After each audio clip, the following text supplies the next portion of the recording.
no podemos decir que son propios del aire esos grupos que hemos mencionado.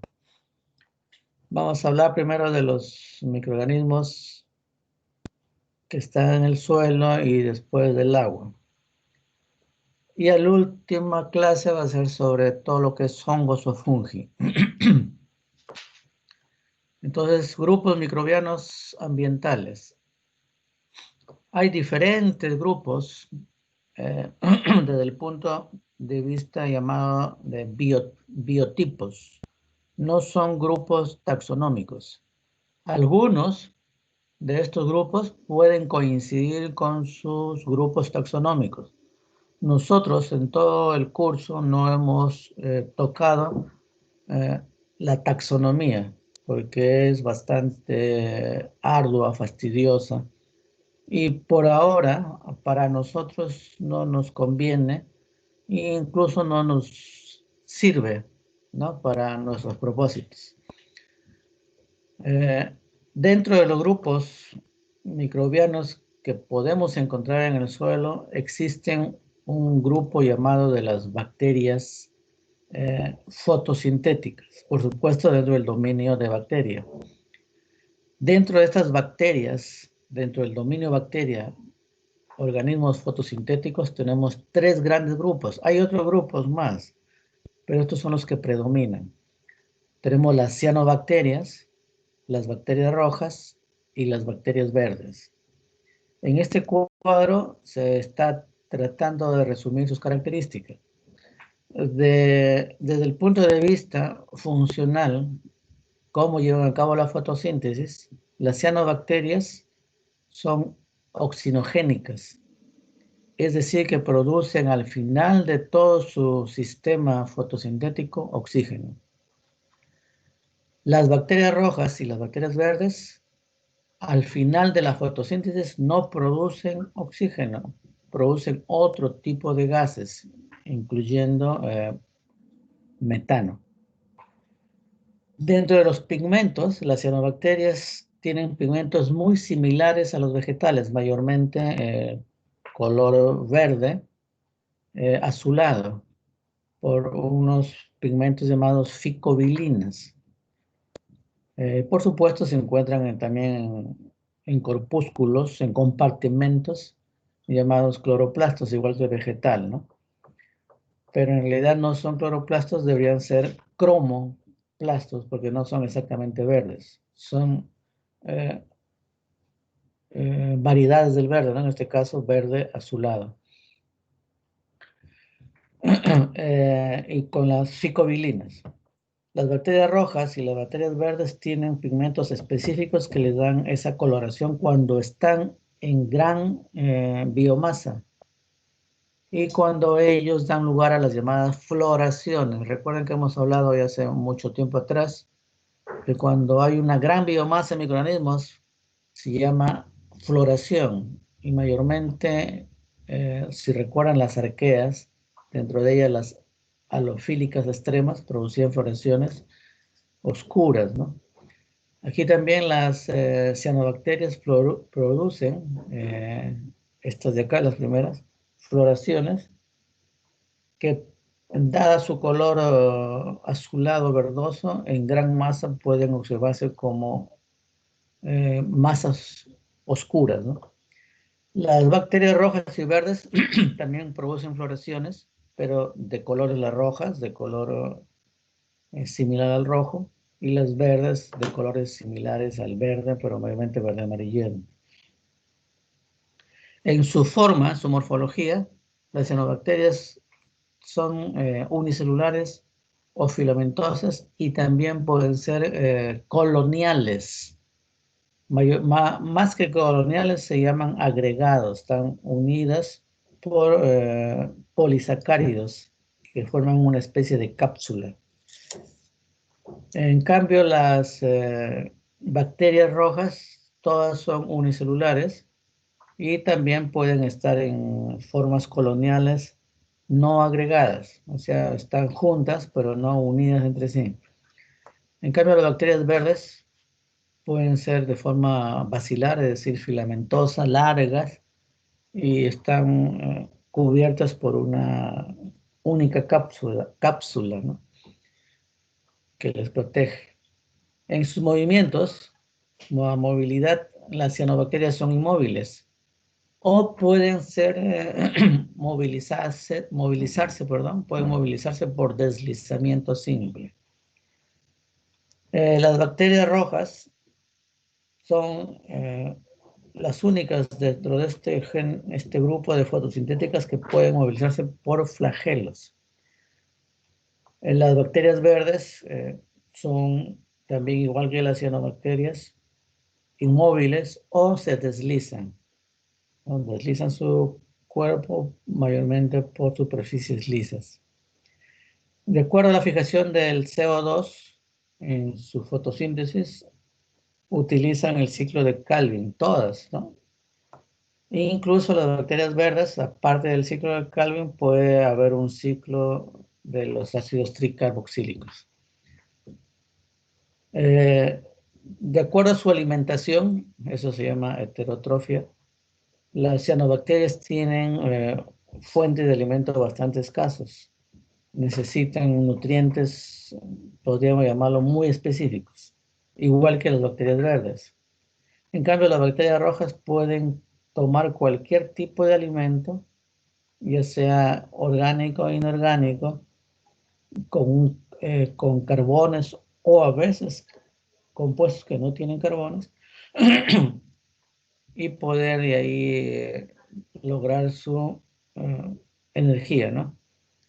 Cuando una bacteria roja utiliza un compuesto que no tiene carbón, solamente puede dar lugar a compuestos eh, no carbonados y no les conviene porque no va a obtener energía. Ustedes saben que los compuestos con carbón, o sea, carbono en su molécula, son los que nos dan energía, igual a las bacterias. Pero estas bacterias rojas tienen esa propiedad, ¿no? De degradar compuestos, aunque no tengan carbonos, y entran dentro de sus ciclos metabólicos, pero no les da la energía suficiente como para poder desarrollarse bien. Estas bacterias rojas son bastante utilizadas en la bioremediación. Acá tenemos ya los grupos, cianobacterias, bacterias rojas, bacterias verdes, con un poquito más de características. Hemos dicho que las cianobacterias son oxigénicas, son autótrofos, por eso que de ahí su rango de productos o sustancias que les sirven de alimentos son bastante limitados. Asimilan el CO2 por medio del ciclo de Calvin, acumulan glucógeno como reserva, realizan un ciclo de Krebs, pero que no es completo, y esto también les impide tener una gran concentración de energía, las cianobacterias. La energía la adquieren mayormente por C4, el Calvin-Benson, y se movilizan mayormente por deslizamiento.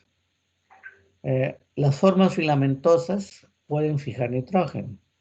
Incluso pueden estar viviendo en forma simbiótica con muchos vegetales, mayormente el tipo gramínea.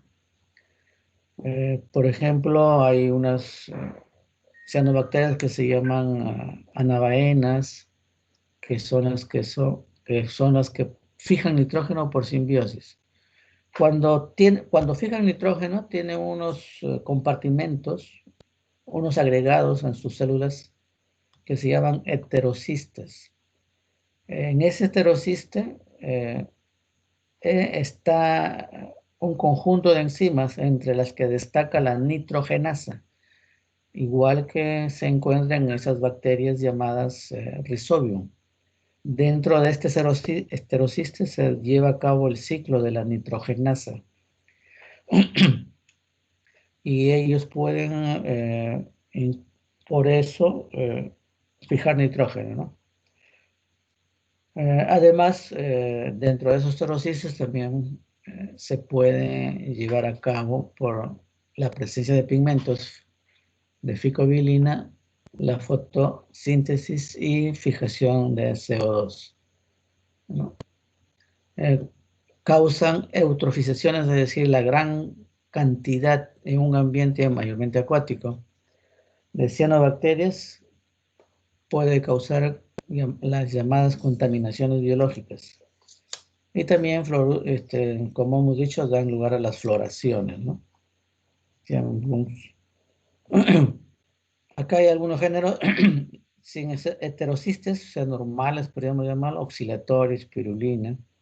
Con heterocistes tenemos anabaena.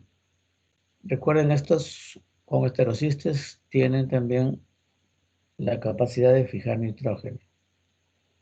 Dentro de las bacterias verdes, algunas características se incluyen en un grupo protaxonómico, que no es taxonomía en sí, que se les llama las proteobacterias. Es muy antiguo, muy tradicional. No tiene nada que ver con los lineamientos actuales de taxonomía. Pero todavía en los textos en forma didáctica se los menciona, ¿no? Por eso también lo estamos poniendo acá. Son unicelulares y se movilizan por flagelos. Pueden estar viviendo en condiciones anaeróbicas y en presencia de luz. Fijan nitrógeno, crecen en forma autotróficamente o también, como le decía hace unos momentos atrás, sin ser autotróficos porque utilizan diversas fuentes alimenticias. Cuando están en presencia de oxígeno, se comportan como quimioheterótrofos, es decir, necesitan productos químicos para obtener algunas fuentes de energía, lo que le decía anteriormente, ¿no? Puede ser que no sean compuestos con carbono, pero es una desventaja para ellos porque no tienen mucha energía. Se dividen también biotípicamente en dos subgrupos, las llamadas del azufre y las bacterias rojas no del azufre. En el primer grupo, en las bacterias rojas del azufre, tenemos el Chromatium. ¿Por qué se llama del azufre? Porque ellos van a utilizar el azufre quimioheterotróficamente como fuente de energía. Y dentro de las bacterias rojas no del azufre tenemos dos géneros llamados Rhodospirillum y Rhodobacter. Entonces acá tenemos un resumen de esos dos grupos de las bacterias rojas, el del azufre y no del azufre. Las rojas del azufre son estrictos anaerobios, no requieren de oxígeno. En cambio, las de no del azufre pueden vivir en presencia de aire, de oxígeno. Fotosintéticamente, las del azufre son autotróficas, o sea, necesitan compuestos inorgánicos y presencia de luz. Y por supuesto, carbono. Las no del azufre son heterotróficas, no necesitan compuestos inorgánicos, pueden utilizar compuestos orgánicos, incluso compuestos que no tienen carbono. Desde el punto de vista de la fuente de electrones, o sea, los electrones libres, tenemos el ácido sulfírico, H2S, en la del azufre y el hidrógeno. Y las no del azufre también se tiene como fuente de electrones el hidrógeno y cualquier componente que está presente en la materia orgánica. La capacidad para oxidar diferentes compuestos orgánicos, las del azufre, es escaso. No tienen muchas enzimas que reduzcan una gran variedad de compuestos orgánicos, por eso son autótrofos. Descomponen compuestos inorgánicos. En cambio, las de no del azufre tienen una gran variedad de enzimas que pueden reducir, oxidar compuestos orgánicos y de ahí que son heterotróficos, ¿no? Es amplio su capacidad de oxidación. La capacidad de oxidar la fuente de electrones, ácido sulfídrico, en del azufre, es bastante alta. En cambio, la de no del azufre es muy baja. Se le dice que es negativo, ¿no? Acá, como no tiene fuente de electrones ácido sulfídrico, las no del azufre, entonces no lo utilizan, no lo oxidan. En el hábitat, o sea, donde viven, las del azufre están en ambientes acuáticos, en aguas que tienen una gran concentración de ácido sulfídrico o incluso azufre, sulfuro que llamamos, ese al acero. Las no del azufre están en aguas ricas en materia orgánica, mayormente en aquellas que llamamos eutrofizadas, o sea, contaminadas, pero que no contengan este ácido sulfídrico, H2S. El H2S, por si acaso, si no recuerdan, es un compuesto que tiene un olor parecido a los huevos podridos, ¿no? O cuando se quema algo orgánico, un pelo, por ejemplo. Dentro de las bacterias verdes, hemos hablado de las bacterias rojas y también de las cianobacterias anteriormente. Dentro de las bacterias verdes tenemos que son muy pequeño grupo en número, o sea, en número de géneros, que tienen una fisiología muy singular. Entonces necesitan también compuestos muy específicos. Desde el punto de vista nutricional se dicen que son algunas de ellas, son muy específicas en su nutrición, muy especiales, y ecológicamente son similares a las bacterias rojas, ¿no? Las bacterias verdes también se pueden clasificar, dividir, igual que las rojas, en las del azufre y no del azufre. Dentro de las verdes del azufre tenemos siempre géneros autótrofos, muy reducido en su elección de nutrientes, y toma el nombre de clorobium. Cloro viene de verde, ¿no? Clorobium. Fotoautótrofos y no necesitan oxígeno, son anaerobios estrictos. En cambio, las de no del azufre, pero en esta vez verdes, tenemos, por ejemplo, los cloroflexos. Son heterótrofos, pueden ser fotoautótrofos, quimiotrófos, es decir, tienen una amplia variedad nutricional. Pero dentro de esta amplia variedad nutricional son bastante exigentes. Por eso que se le pone aquí de forma facultativa. Esto de exigencia es cuando nosotros queremos repetirlo, aislarlo en los laboratorios. En el ambiente ellos pueden elegir a su voluntad la sustancia o el producto que quieren oxidar. Bueno, esas serían las bacterias llamadas fotosintéticas, bastante resumidas, ¿no? Recuerden, estamos hablando desde el punto de vista biotípico, biotípicamente, nada de taxonomía. Ahora tenemos las bacterias llamadas quimiolitotrofas. ¿Por qué se llaman quimiolitotrofas? Porque utilizan compuestos químicos inorgánicos. Lito significa inorgánico, viene de piedra. Entonces utilizan compuestos inorgánicos para su obtención de nutrientes, incluso de energía. Aquí tenemos una amplia variedad de bacterias. Hemos querido resumirlas. Están las bacterias llamadas nitrificantes, de repente ustedes han escuchado eso, propias del ciclo biogeoquímico del nitrógeno, muy importantes para el ambiente.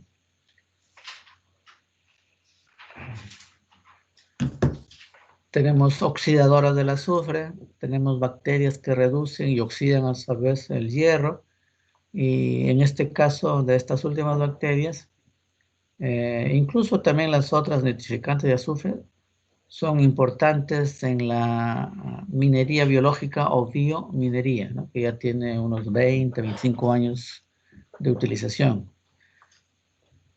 Son metodologías biotecnológicas amigables con el ambiente. Entonces, en forma general, las quimiolitótrofas son organismos capaces de crecer en ambientes estrictamente minerales y en ausencia de luz. O sea, ellos, la energía la obtienen no de la luz natural, sino la obtienen de los mismos productos químicos cuando ellos están reduciéndolos y oxidándolos, ¿no? Por proceso de redox. Y obtienen de ahí su energía, su ATP y el poder reductor de la respiración lo obtienen de un sustrato inorgánico y utilizan mayormente, como son litótrofos, el CO2 como fuente de carbono, ¿no? Para poder de ahí comenzar a obtener sus productos celulares. Este metabolismo es similar al que tienen las arqueas, por eso se pone aquí, es exclusivo de bacterias y arqueas. No se ha visto este tipo de metabolismo quimiolitótrofo en otros tipos de organismos eucarióticos principalmente, ¿no? Aunque hay en los nanobios, aunque los nanobios todavía no están ubicados en algún grupo, ni biotípico, ni taxonómico, se ha visto este comportamiento, este tipo de metabolismo quimiolitótrofo. Ellos viven en presencia mayormente de petróleo, ¿no? Y en grandes profundidades. A pesar, en los nanobios me refiero, a pesar que están en grandes profundidades, son anaerobios facultativos. ¿Qué quiere decir? Que ellos viven en presencia también de oxígeno, ¿no? Bueno, después vamos a hablar de los nanobios en la última clase junto con los fungi. Más de lo que hemos hablado en las primeras clases. Entonces, la mayoría de estas bacterias también están dentro de las llamadas protobacterias, ¿no? Igual que las verdes y las rojas. Bueno, dentro de su metabolismo, ampliando un poquito más, son aerobios. El oxígeno es el último aceptor de electrones, aunque algunas, las verdes, propiamente dicho, las del azufre son anaerobias y su receptor de electrones son los nitratos. Fijan en el CO2 las quimiolitótrofas utilizando el ciclo ya conocido de Calvin-Benz. La fuente de electrones, o sea, los sustratos de los cuales obtienen energía, como son quimiolitótrofas, son muy reducidas, ¿no? Mayormente son sustancias inorgánicas que tengan por lo menos un carbón, entre ellos el CO2, por supuesto. La energía dentro del punto de vista respiratorio se lleva a cabo para los que son aerobios por el sistema de la citocromo-oxidasa. Es decir, que tienen un metabolismo aerobio con citocromo-oxidasa. Los que no tienen respiración aerobia utilizan el sistema de la reductasa de nitrógeno, ¿no? Porque la mayoría, aquí hemos puesto en las primeras líneas, utilizan los nitratos como fuentes de acepción de electrones. Entonces los anaerobios obtienen energía en última instancia por medio del sistema de las reductasas de nitrógeno. Bueno, la obtención del poder reductor en este último caso que les hablaba de la reducción de las reductasas de nitrógeno es un sistema inverso al de la citocromo, pues se llama transporte inverso de electrones. Eso de repente ustedes ya lo están recordando por sus estudios de bioquímica, ¿no? Que estamos simplemente mencionándolos muy resumidamente. Dentro de las quimiolitótrofas, habíamos dicho que tenemos una gran variedad de grupos, ¿no? Aquí los tenemos los grupos, también en forma biotípico, nitrificantes, oxidadores del azufre, que son mayormente anaerobios facultativos, las bacterias de hierro, que son aerobias, y las del nitrógeno, que son también facultativas, anaeróbicas, y por último las carboxilo bacterias, ¿no? Bueno, dentro de sus grupos se ha colocado aquí qué sustrato utilizan para obtener energía. Las nitrificantes, su nombre lo indica, van a utilizar compuestos que tengan nitrógeno, mayormente amonio y nitritos. Como productos finales de su metabolismo van a dar nitritos o nitratos o algo parecido a ellos. Y el aceptor final de electrones, porque son aerobios, es siempre el oxígeno. Los oxidadores de azufre tienen diferentes sustratos que pueden degradar: ácido sulfídrico, sulfuro, cualquier compuesto de azufre, sulfatos, sulfitos, y como producto final vamos a obtener sulfatos, ¿no? El aceptor final de electrones para los que son aerobios dentro de los oxidadores de azufre es el oxígeno. Para los que son anaerobios facultativos son los nitratos. Entre las bacterias del fierro, el sustrato común son los compuestos férricos y van a dar lugar como producto final a compuestos oxidados ferrosos. En el aceptor de electrones, como son aerobios, es el oxígeno. En las bacterias de hidrógeno utilizan todos los compuestos que puedan tener este elemento, el hidrógeno, en su molécula, menos los que tengan azufre adicionado, ¿no? Ese. Su producto final es agua. También pueden ser aerobios, entonces el aceptor final de electrones es el oxígeno, o pueden ser anaeróbicos facultativos, y el aceptor final es el nitrato, ¿no? Compuesto de nitrógeno. Las carboxilobacterias se llaman así porque utilizan solamente sustratos que tengan en su molécula CO2. Entre ellas incluyen las cetonas. Las cetonas, recuerden que tienen C doble en la CO, ¿no? Estas también las descomponen a esos productos.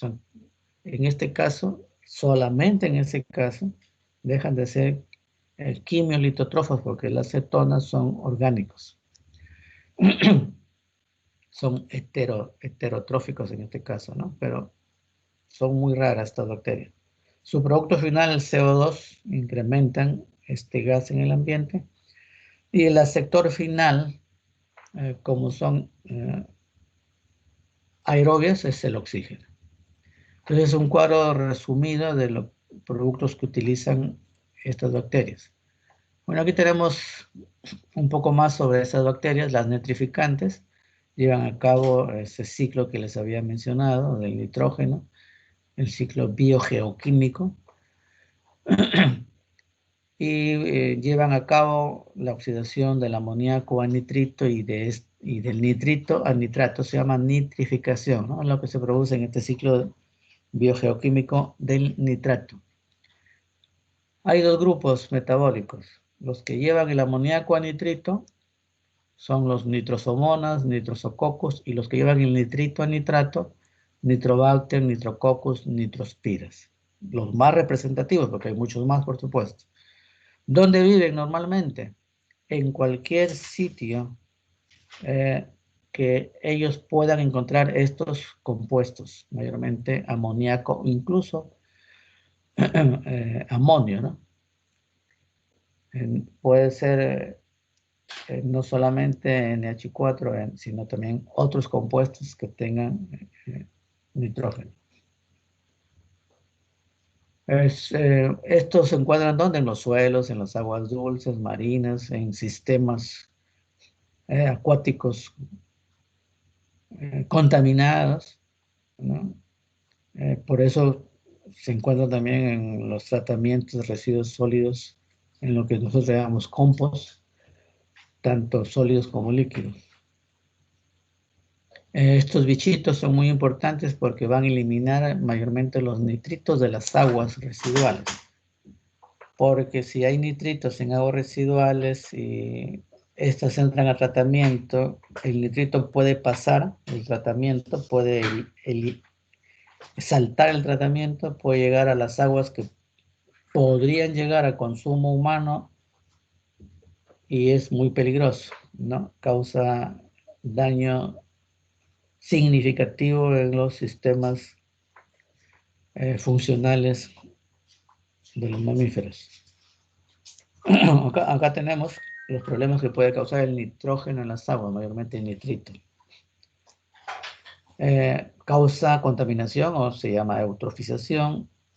Hay una disminución del oxígeno y por supuesto se producen compuestos tóxicos que tienen mal olor. ¿Cuál es la solución? Hacer un tratamiento de oxidación biológica, o sea, de nitrificación, usando estas bacterias nitrificantes, ¿no? O de la nitrificación, para eliminar el amoníaco 3. El NH3 se le agrega las bacterias, por supuesto, un H, da lugar a amonio, y el amonio recién pasa a nitrito, el nitrito después a nitratos. Bueno, esto se puede llevar a cabo en forma ya de un tratamiento diseñado o protocolar, que se hace actualmente con las aguas residuales, tanto domésticas como industriales, ¿no? Lo ideal, todas esas aguas que tienen nitratos, nitritos, nitratos, amonios, amoníacos, a nitrógeno molecular. De ahí hay otro diseño de tratamiento que se elimina el nitrógeno molecular. Bueno, este era un ejercicio que se puso el semestre del 2017, pero ya ustedes no lo van a llevar a cabo, no se preocupen. Entre los oxidadores de azufre tenemos las bacterias llamadas del azufre, pero que son incoloras, no son ni verdes, no son ni rojas. Y hay dos grupos. Las oxidadoras del ácido sulfídrico, que forman compuestos de sulfuro dentro de sí mismas, como especies de gotitas o burbujitas de gas de sulfuro. Y entre ellas tenemos la bellatoa y el tiotrix. Ambos son filamentosos. La Vegeatoa es una bacteria que se dice que es caníbal, le gusta comerse a otras bacterias, incluso de su propio género o de géneros distintos, ¿no?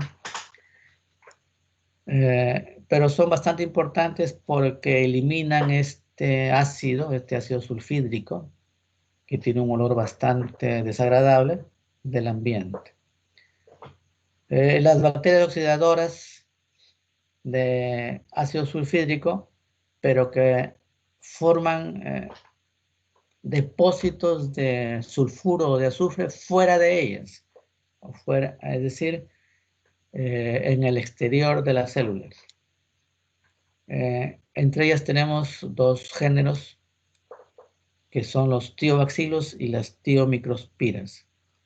Estos son importantes, estos bacilitos, porque al formar compuestos extracelulares, perdón, depósitos extracelulares de azufre, dan lugar también a lo que se conoce como la lixiviación bacteriana de minerales. Y se le está utilizando por eso en la minería. Esto es lo que se llama, al utilizar estos bichitos, biominería.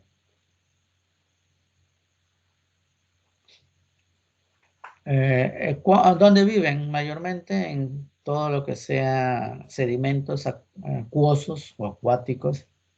que puedan contener compuestos con azufre, mayormente ácido sulfídrico, porque de ahí lo oxidan, ¿no? Oxidan y el azufre que obtienen lo mantienen dentro de ellas o lo mantienen fuera de ellas.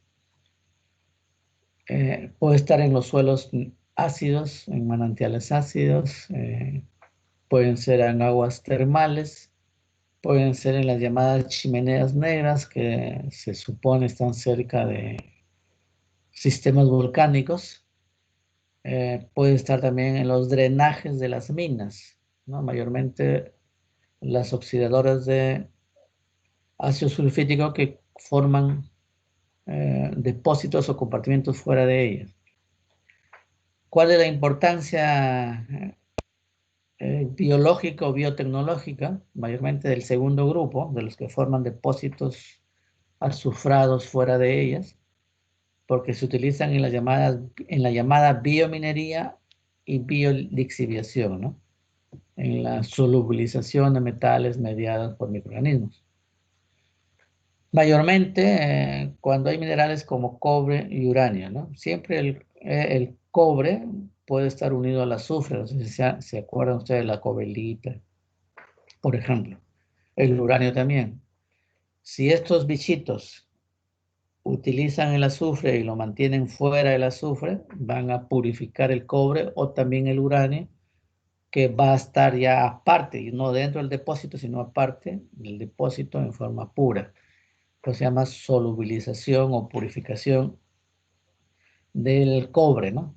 Este sistema, eh, solamente les voy adelantando, eh, de la biolixiviación del cobre en el Perú hace muchos años atrás, en los años 85, fue diseñado por biotecnólogos peruanos, ¿no? Y se utilizó unos años en la minería de Perú de esos entonces, pero no tuvo mucha acogida por parte del ministerio respectivo. Y los que diseñaron este protocolo de biolixiviación lo vendieron la patente, ¿no? Y ahora lo tienen, según información, los chilenos. Y como es bastante de alto rendimiento este sistema de biolixiviación, de repente ustedes también conocen que los chilenos están produciendo una alta producción de cobre bastante puro, ¿no? Pero con tecnología hecha por peruanos. Por supuesto que les pertenece a ellos. También la otra importancia biotecnológica es el tratamiento de carbonos, tanto de residuos domésticos como de residuos industriales, ya sean líquidos y gaseosos, que se utilizan en los llamados biofiltros asociados a microorganismos. Los carbonos, el carbón en sí, las grafitas que se llaman, eh, adhieren a productos tóxicos. O sea, en los carbonos se pegan los productos tóxicos. Y entre ellos también se puede pegarse, se puede adherirse al carbón, a los grafitos, grafenos, el ácido sulfídrico, ¿no? Entonces, por eso se utiliza en los biofiltros o biolavadores, también se llaman. Son sistemas de purificación del aire. Eh, en zonas, felizmente en nuestra patria no hay, en zonas donde hay una gran cantidad de lluvia ácida, porque una gran cantidad de industrias, se utiliza bastante estos carbonos en los llamados filtros o biofiltros, ¿no? Se supone que las industrias mineras deberían tener unas chimeneas especiales con biofiltros. Por ejemplo, en La Oroya, hace muchos años atrás, se le exigió a la Dover Round, cuando estaba ahí, Dover Round, que ponga en sus factorías o refinerías de mineral estos tipos de biofiltros, pero no lo hicieron, ¿no? Solamente hicieron un sistema de tratamiento de ácido sulfídrico. sulfúrico, perdón. Bueno, entonces esto es la importancia de estos bichitos en en el ambiente, ¿no? Biotecnológicamente hablando. Son oxidadoras, recuerden, de azufre. Ahora vamos a ver las bacterias del hierro. Estos oxidan hierro 2 y lo pasan a hierro 3, ¿no? Pueden formar compuestos que tienen colores oscuros o tonalidad pardo rojizos.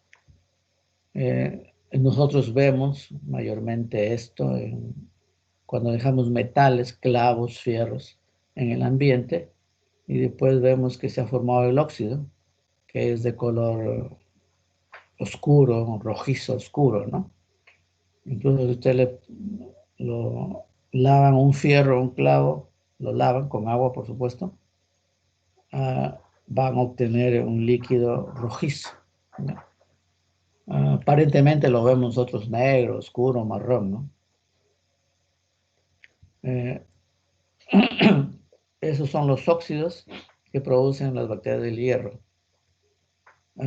Y también puede producir aparte de óxidos, hidróxidos, ¿no? Del mismo. A veces cuando ustedes ven el óxido y lo tocan o lo lavan, parece una forma de gelatina, ese es un hidróxido. Es así como esas lejías últimas que están saliendo que no salpican, no sé si han podido notar. La lejía parece gelatina, parece que estuviese media espesa, como si fuese mucosidad. Esa mucosidad lo dan los hidróxidos, esa lejía tiene hidróxido de sodio y es por eso que es eh, un buen producto desinfectante, ¿no? Para los pisos, superficies. Pero es peligrosa si nosotros lo percibimos, lo olemos. Así que no hay que estar usando muchas lejías que no salpican porque es peligroso para el sistema orgánico. No vayan a tampoco lavar con esa lejía sus alimentos, sus frutas, ¿no? Porque el hidróxido se va a pegar en la cáscara, en la cubierta de la verdura, de la fruta y al ingerir nos va a hacer daño. Es preferible utilizar la lejía común y corriente, o sea, el hipoclorito sin hidróxido. Bueno, en la mayoría de casos estas bacterias del hierro son quimioterotróficas, es decir, utilizan compuestos orgánicos e incluso inorgánicos sin la presencia de luz. O sea, no hay obtención de energía por este proceso, ¿no? Por ejemplo, de esto tenemos unas bacterias que son propias del suelo, pero son bacterias del hierro que se llaman Lectotris. Son filamentosas, tienen una especie de vaina que une varias células en sí. Hace mucho tiempo atrás se pensó que estas bacterias eran fungi, o sea, hongos, ¿no? Pero después se vio que eran bacterias, pues, ¿no? Bacilos largos que se unen uno tras otro y que son recubiertos con una sola cápsula que se le llama en este caso vaina. Eh, entonces, estos lectotris son quimioterótrofos, o sea, utilizan diferentes tipos de compuestos para obtener otros compuestos celulares. Solamente dos bichitos pueden ser quimiolitotrofos, o sea, utilizan compuestos inorgánicos y con presencia de luz solar. Entre ellos tenemos los tiobacillus ferrooxidan y los leptospirillum ferrooxidan. Estos dos, creo que la mencioné, son utilizados en la biominería también. Tioferroxidan y leptospirillum. Y hay otra que se llama Gallionella, que tiene unas propiedades de imán, atrae los metales, Gallionella. Esta se las encuentra en aguas dulces, ¿no? La Gallionella, pero es una bacteria también relacionada al hierro. Hasta ahora no se sabe muy bien por qué esta Galeonella tiene propiedades de imán, atrae el hierro. Bueno, eso serían las bacterias del hierro en grandes, eh, un gran resumen, ¿no? Luego tenemos bacterias aerobias gram negativas. Mayormente estas bacterias, eh, muchas de ellas, por no decir la mitad, 50% son benéficas y la otra mitad son de interés ecológico porque son dañinos al ambiente o son patógenos, es decir, causan daño a otros seres vivos. Entonces, dentro de estas tenemos, por ejemplo, las pseudomonas, son grupos, también todos son proteobacterias de diferentes grupos A, beta, gamma. Las pseudomonas, de repente han escuchado, son muy importantes ambientalmente, desde el punto de vista ambiental, porque reducen una gran cantidad de compuestos que para nosotros es tóxico o contaminante, pero a su vez son muy patógenos. No dañan en este caso el ambiente, por supuesto, porque hemos dicho que son benéficas para él, pero son patógenas para los seres vivos, incluyendo a nosotros.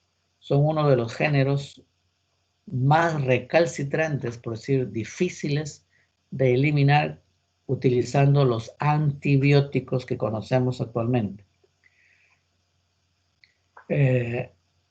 Estas bacterias, a pesar de que son muy patógenas, se las utiliza genéticamente modificadas para diferentes procesos biotecnológicos en los que se tiene que degradar compuestos muy difíciles de hacerlo, que se llaman xenobióticos. Luego tenemos otros grupos de bacterias que pueden ser fijadoras de nitrógeno por simbiosis o sin este proceso. Por ejemplo, los Rhizobium son simbióticos fijadores de nitrógeno, mayormente con vegetales arbóreos que comúnmente, no técnicamente, porque no es un nombre técnico, se le dice leguminosas. Se pueden adicionar por simbiosis a sus raíces y permitir que estas especies arbóreas fijen nitrógeno, ¿no? Bueno, pueden ser arbóreas, pueden ser también arbustivas. Luego tenemos las azotobacterias, son también bacterias propias del suelo, pero que fijan nitrógeno y las pasan al suelo y de ahí pueden ser tomadas por algunos vegetales. Es decir, son bacterias fijadoras de nitrógeno no simbióticas. Y las acetobacterias son bacterias también ambientales propias del suelo que momentáneamente pueden estar por una turbulencia en el suelo y por acción del aire. Pueden estar en el aire y de ahí pueden llegar a compuestos que tengan líquidos bastante dulces, si es de alguna fruta mejor, y producir el ácido acético en forma natural. Pues se llaman acetobacterias. Son muy difíciles de cultivar in vitro, ¿no? Mayormente se las aísla no del suelo, sino del aire. Y al obtener estas acetobacterias y llevarlas a la industria para obtener ácido acético en forma natural, es bastante costoso. Por eso que de ahí los vinagres naturales cuesten bastante. Pero ya hace muchos años atrás, químicamente se usa el ácido acético como vinagre, ¿no? Que es, por supuesto, también tóxico. Por eso que no hay que abusar, perdón, de los vinagres en la cocina, ¿no? Para preparar nuestros alimentos, porque es ácido acético, no es vinagre producido por esta bacteria, no es natural. Desde el punto de vista patogénico, que tiene interés clínico mayormente humano, hay bacterias negativas que necesitan oxígeno para respirar, como son las legionelas, que causan procesos pulmonares muy graves que lleva a la muerte en poco tiempo. La Neisseria, que es un bichito que le gusta estar en superficies mucosas y submucosas de nuestro organismo, causa bastante producción de materia purulenta, que le llamamos, si está dentro de cavidades orgánicas genéticas, genitourinarias, descensos, ¿no? Las neiserias pueden también producir meningoencefalitis, meningitis, son muy peligrosas. Las brucelas, que tienen toxinas que pueden estar produciendo, si está presente en alimentos, normalmente en queso o en carnes, a veces en granos, producen intoxicación intestinal que puede llevar a la muerte. La Bordetella pertussis, que es una bacteria que produce una enfermedad llamada tosferina. Esta Bordetella causa, igual que el Corynebacterium, una obstrucción de las vías respiratorias que al final da asfixia o anoxia al individuo que tiene, ¿no? Por supuesto que hay vacunas, son géneros tanto como para el Corynebacterium como para esta Bordetella. Hay vacunas que se le llaman toxoides, ¿no? Que son en realidad antisueros que se vacuna una sola vez al individuo y dura toda la vida su protección.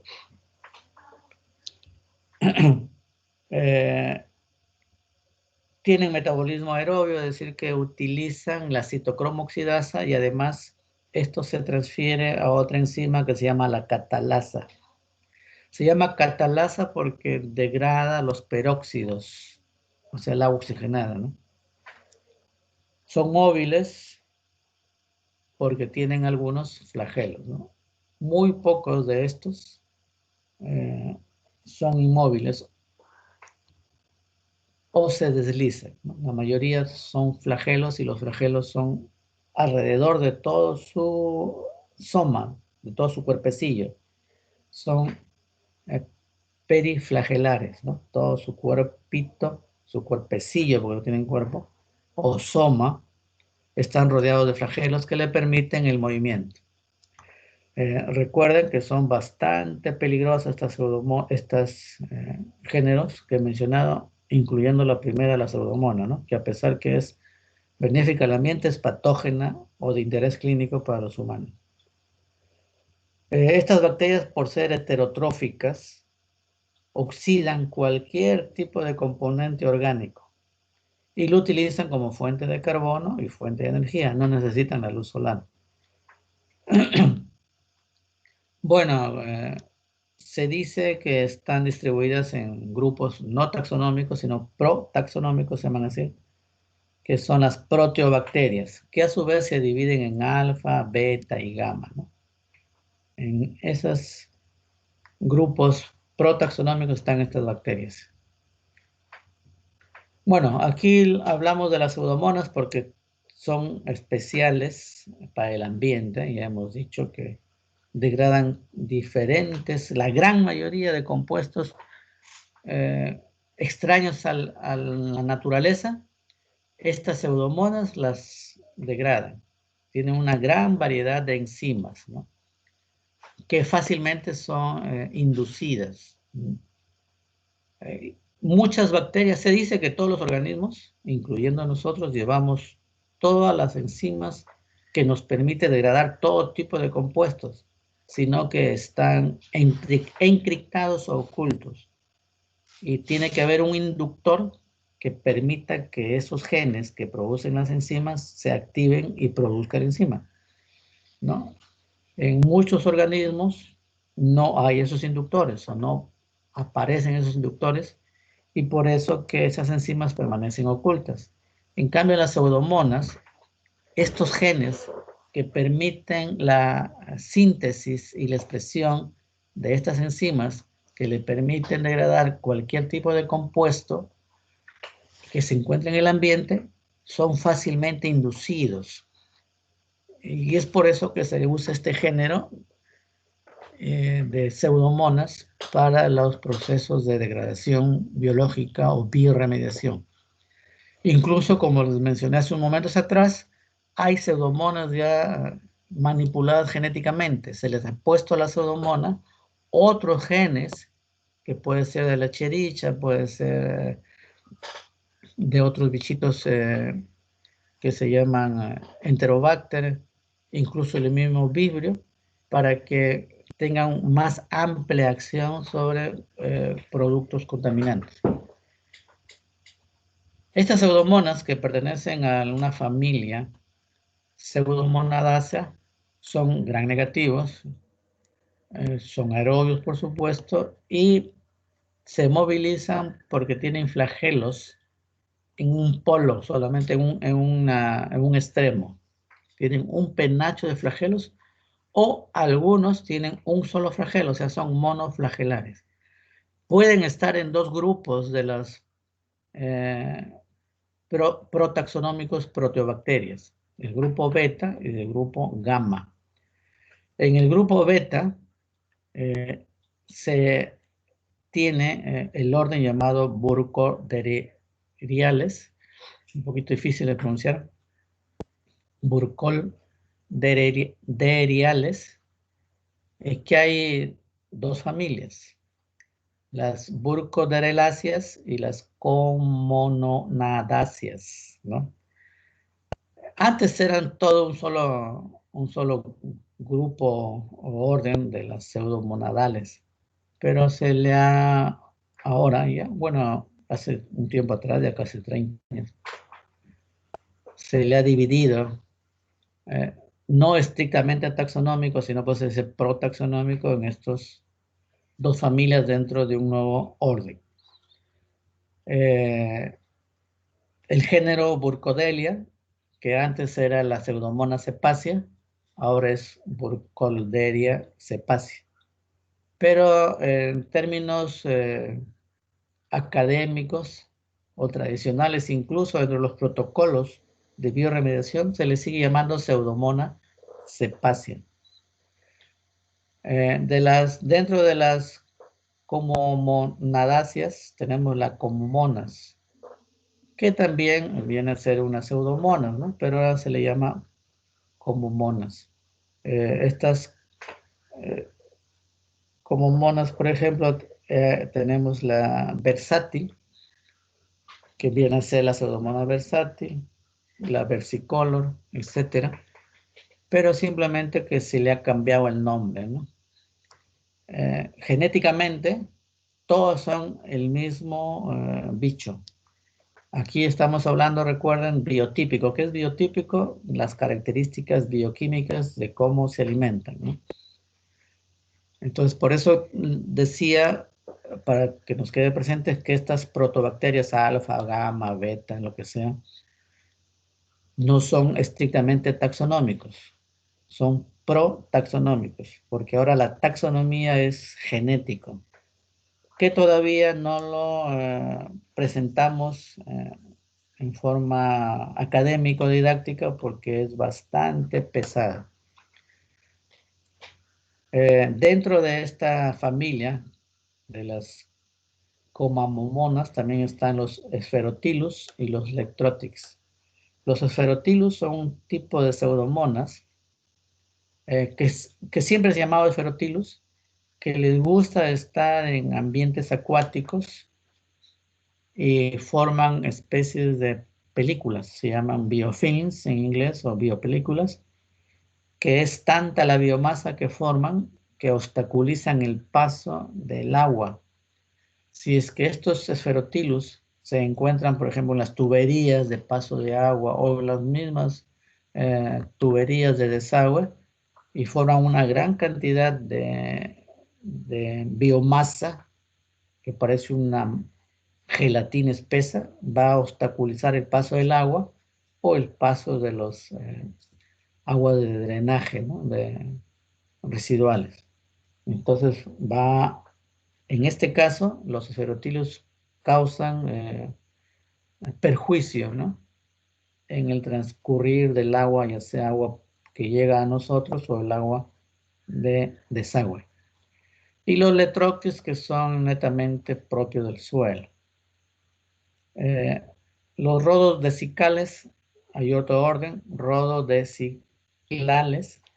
Tenemos un grupo, antes se llamaban zoogleales, le han cambiado el nombre de rodo, porque son rojos, ¿no? Son colorcitos rojos. La zoglia siempre conserva su género. Tenemos, por ejemplo, la zoglia ramígera, es una bacteria eh, que puede estar ser patógena de vegetales.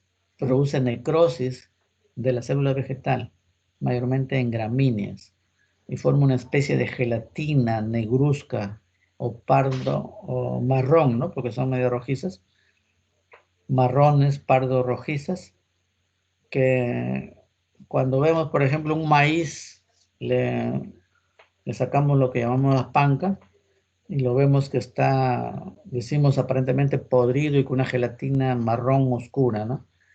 Eso es porque hay presencia de zoglia en esa gramínea. Y por supuesto no hay que consumirla porque producen toxinas que no causan la muerte, por supuesto, pero sí alguna disfunción del sistema intestinal. Esas son las beta-protobacterias, ¿no? En que se ha dividido las pseudomonadales antes, se ha dividido en burcodolderiales. Y las sogleales se les llama rodociclales. ¿No?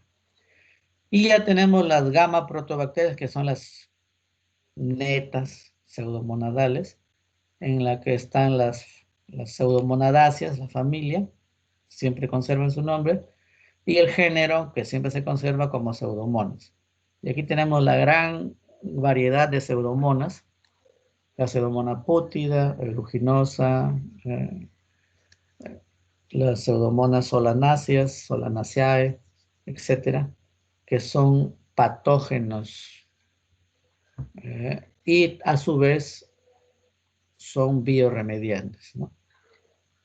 Entonces, fíjense, estos grupos son bastante importantes desde el punto de vista ambiental, repito, porque degradan compuestos contaminantes, pero también son importantes desde el punto de vista clínico porque son patógenos, no solamente para humanos, sino también para animales y para vegetales también. ¿Dónde habitan estas pseudomonas en general? En el agua, en el suelo, de ahí pasan a los seres vivos, pueden ser parásitos oportunistas, por ejemplo, la pseudomonas aeruginosa, mayormente se presenta en quemaduras, cuando uno se quema extensamente, más del 20%, y vamos a una clínica, un hospital, nos dice que tiene que quedarse internado para tratarlo, llegamos de repente sin pseudomona al hospital, a ese ambiente nosocomial, pero dentro de ese ambiente ya hay la pseudomonas aeruginosa y nos infectamos. Y nuestra piel comienza a tener excreciones de color verdoso, azulado, azul verdoso, y tiene un olorcito, esa secreción, esa pus, a manzanas podridas, ¿no? No sé si han olido la manzana. Bueno, esas son las pseudomonas aeruginosa y esta es una de las bacterias más resistentes a los antibióticos, ¿no? Es preferible por eso que cuando estemos con quemaduras extensas, eh, o tratarlos en nuestras casas o ir a ambientes hospitalarios donde no haya mucha afluencia de público, ¿no? Y por supuesto que sea un buen ambiente, en una clínica que siempre estén con sus desinfecciones diarias, o sea, limpieza aséptica. Bueno, hemos dicho, están en el suelo, en el agua, quiere decir que son muy abundantes en la naturaleza, degradan todo tipo de compuestos anaeróbicamente. Y bueno, acá se ha puesto, son interesantes ecológicamente en el ecosistema por su papel, lo primero que se determinó en ellos, de depuración de las aguas residuales, ¿no? A pesar de que son patógenos, las pseudomonas, cualquiera de ellas, depuran compuestos, o sea, degradan, perdón, compuestos que están en las aguas, limpiándolos a estas. Y ya lo que les he mencionado hace momentos atrás, la capacidad de degradar compuestos, tanto biológicos o los compuestos producidos por el hombre, antropogénicos, y que mayormente son recalcitrantes y que se llaman xenobióticos. ¿Por qué tienen esa particularidad de descomponer estos compuestos? Porque llevan dentro de su material genético los llamados plásmidos. ¿Recuerdan en las primeras clases? Los plásmidos son estructuras de ADN que llevan genes extras a los que llevan el cromosoma. Y muchos de esos genes de los plásmidos llevan estas enzimas que les permiten a estas bacterias inducirse fácilmente, producirse estas enzimas, expresarse y degradar el compuesto que tienen presente en su medio de desarrollo. Estos se llaman plásmidos degradativos o comúnmente catabólicos, ¿no? Bueno, esos son respecto a las bacterias aerobias gram negativas y las principales, las pseudomonas y algunas clínicas de interés clínico que hemos mencionado. Luego tenemos las fijadoras de nitrógeno, que también son bastante importantes ambientalmente hablando,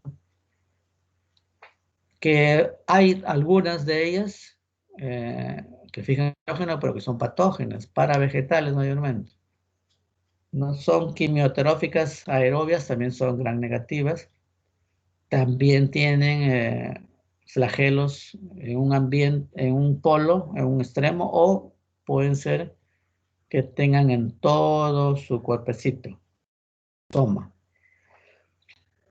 ¿no? Mayormente esto es cuando pues, se pone por degeneración. Cuando ya están muy maduras, se dice la célula de estas fijadoras de nitrógeno, pueden presentar flagelos alrededor de su soma. Aquí tenemos los géneros de Rhizobium,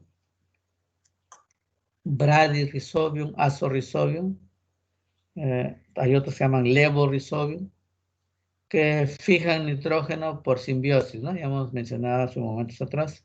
Son también parte de las gram negativas heterotróficas. Los más importantes tenemos el Rhizobium leguminosarum, el Rhizobium melioti. Hay otro que también está presente en el Perú, el Rhizobium japonicum, que también se les utiliza ya industrialmente, ¿no? Se llaman biofertilizantes. Vienen embolsados y en forma de polvo.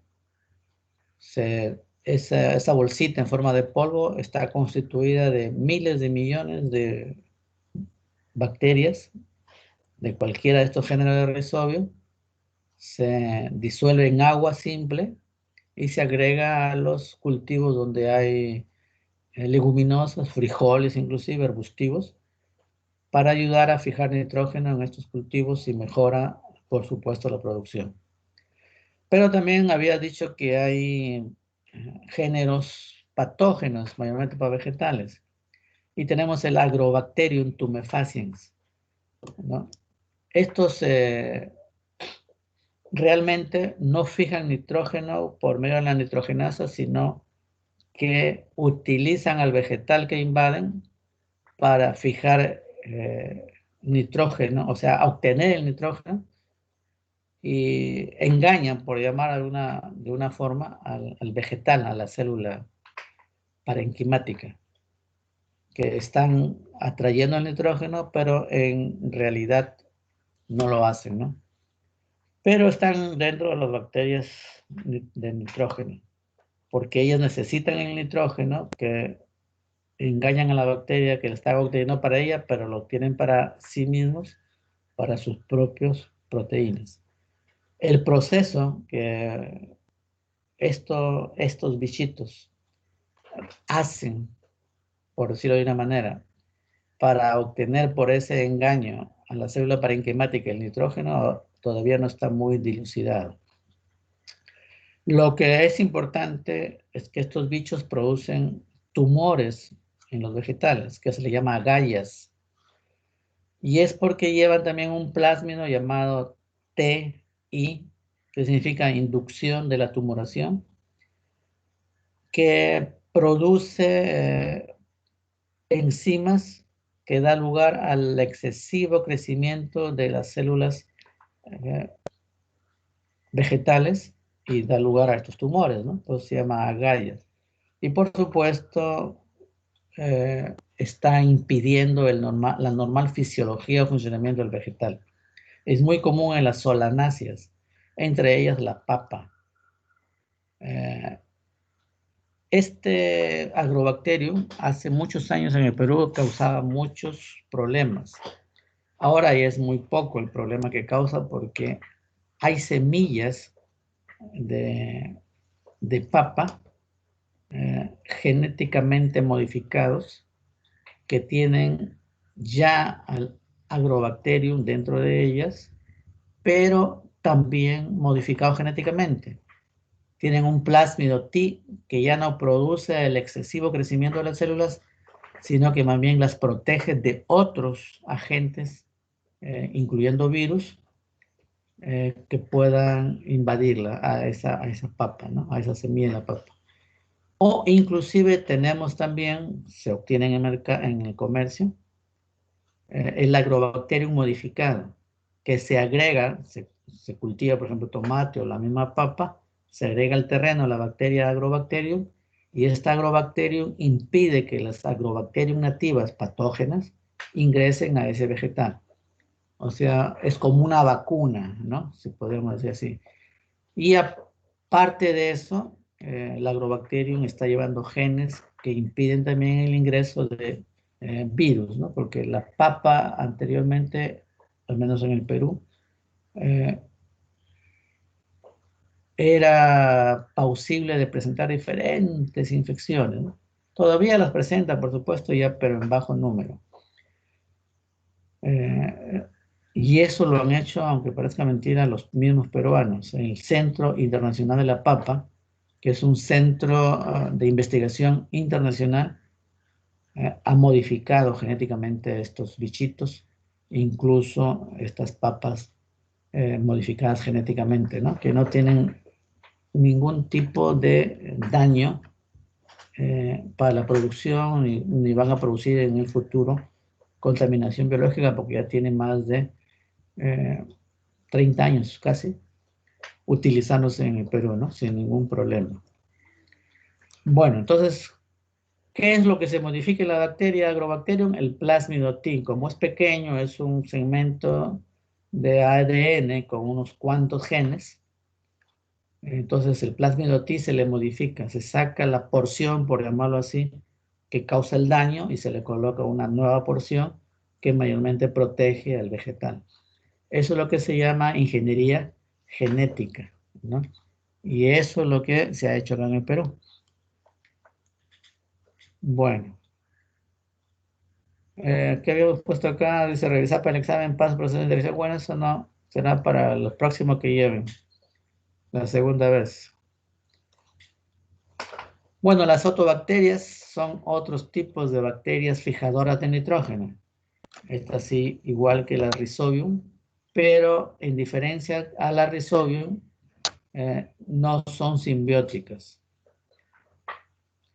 Actualmente se les ha colocado dentro de las gamma proteobacterias y dentro de las pseudomonas, ¿no? Pero didácticamente estamos mencionándolas como un grupo aparte. Fijan nitrógeno en condiciones aeróbicas de vida libre, es decir, no simbióticos, y frecuentemente están en suelos y en aguas. por supuesto, en zonas de temperatura media, ¿no? Pues se llaman regiones templadas. Los géneros representativos son el Azotobacter y la Azomonas. Azomonas. Bueno. Y luego tenemos bacterias del ácido acético. Recuerden que mencionamos los Acetobacter. Estos están dentro de la familia Acetobacteriaceae. Mayormente se encuentran en el suelo, pueden estar en la superficie de las plantas, pueden estar descomponiendo materia orgánica en condiciones aerobias, y de ahí, como están en los vegetales, por el viento, les dije, la turbulencia del aire, del viento, puede llegar al aire, y recién del aire nosotros podemos, si que queremos, por supuesto, aislarlas, ¿no? Pueden estar, como les dije, en ambientes bastante azucarados, en sustratos alcohólicos, en vinos, sidras, y de ahí ya se hace el vinagre, ¿no? El verdadero vinagre. Pero para que se produzca el verdadero vinagre hay que poner un vino en un ambiente, en un recipiente abierto, de una gran abertura, al aire, al ambiente, para que los bichos acetobacter, si es que están, caigan a ese vino. Se forma una pequeña película transparente sobre la superficie de ese líquido, ese vino, ese mosto, y ahí supuestamente van a ver los acetobacter y van a comenzar a convertir todo el sistema alcohólico formado previamente por las levaduras, que es el vino, por supuesto, lo van a convertir a vinagre. Es como decir, van a degradar el vino, ¿no? Entonces, la degradación del vino trae como consecuencia en gran proporción, más del 80%, la presencia de ácido acético, pero natural, que también se le dice orgánico.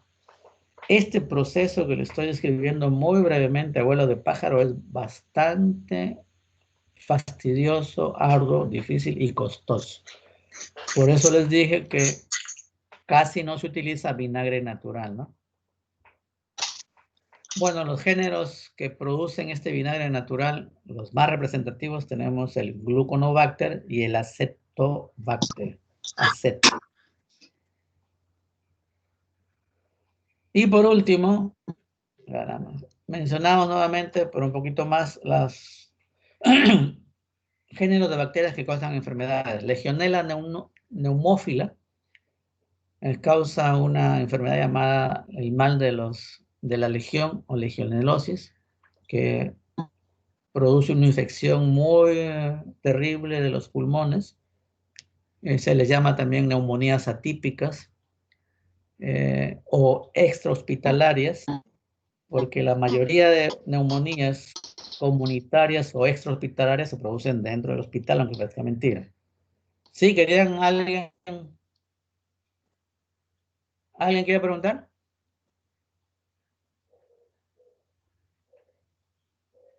¿Me escuchan? Sí, profesor. Parecía que alguien quería preguntar algo. Entonces la legionela es una enfermedad bastante terrible, una bacteria que produce una enfermedad bastante terrible, que produce neumonías casi fulminantes. ¿Cómo?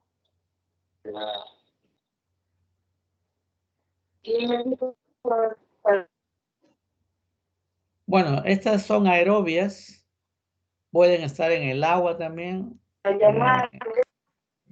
potable por si acaso, hay que tener cuidado, pero todavía en el Perú no hay. Hubo hace años un brote, pero se controló de gente que venía de los Estados Unidos, ¿no? En Estados Unidos sí es bastante, no común, pero se presenta con bastante frecuencia. Y es por eso que es peligroso estar viajando a ese país sin la protección de vida, ¿no? Otro género que hemos mencionado es la Neisseria, incluyendo la Neisseria meningitidis, que causa la meningitis cerebroespinal verdadera.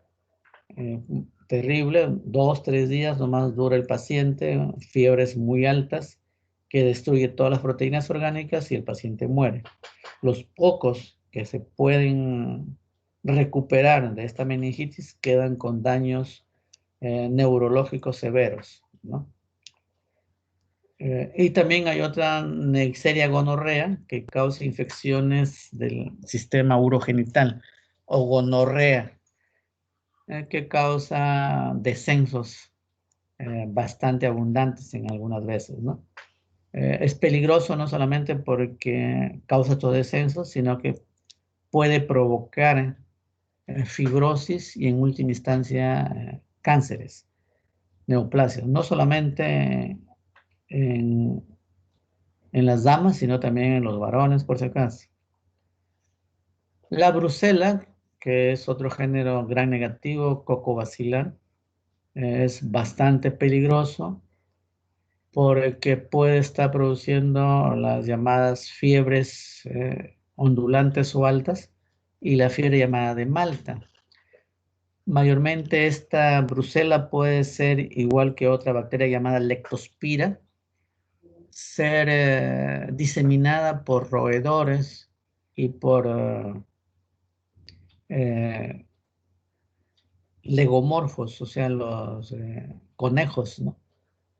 En su material fecal o en su orina, en su micción.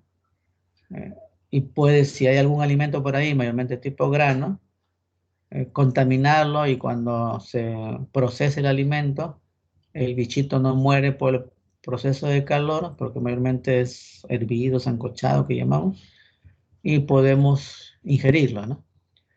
Eh, Aparte de los problemas gastrointestinales severos que puede estar produciendo la brucela, puede estar dando lugar a los llamados abortos prematuros, tanto en humanos como en animales, porque causa daño extenso en las placentas, ¿no? Entonces hay que tener bastante cuidado con esto. Mayormente en las regiones de nuestra sierra, en el Perú, se presenta este bichito. Puede estar también, creo que les dije en momentos atrás, en los productos lácteos o cárnicos, por supuesto a partir de animalitos que han tenido esta bacteria, ¿no? en sí, en su organismo. Entonces hay que tener mucho cuidado también en consumir quesos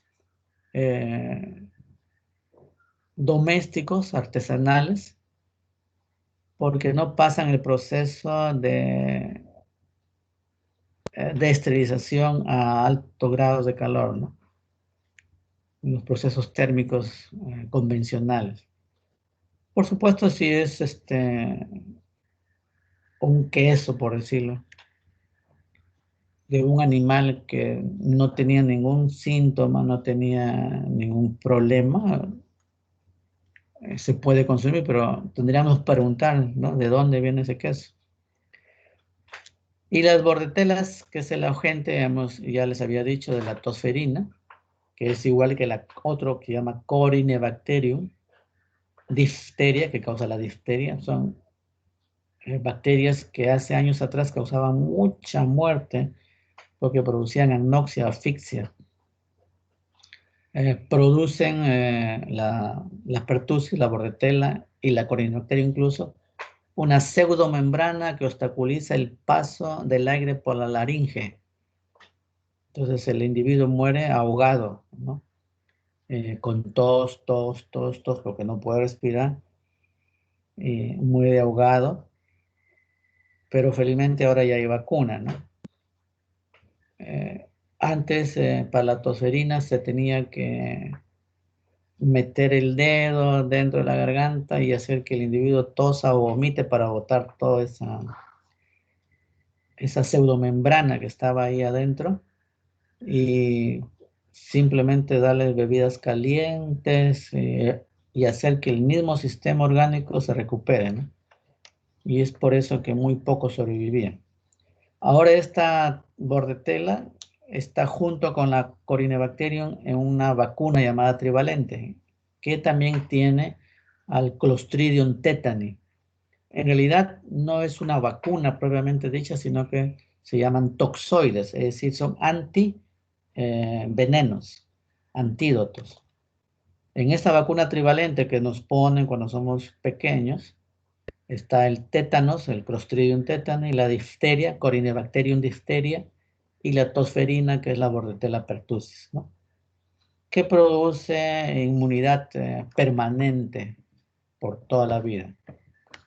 Es por eso que es necesario que los recién nacidos, cuando ya es tiempo, que se les vacune, ¿no? Hay muchas otras vacunas que se les coloca cuando aparece la enfermedad o puede ser el individuo posible de presentar una enfermedad X, ¿no? Pero siempre hay vacunas que debemos ponernos desde muy pequeños.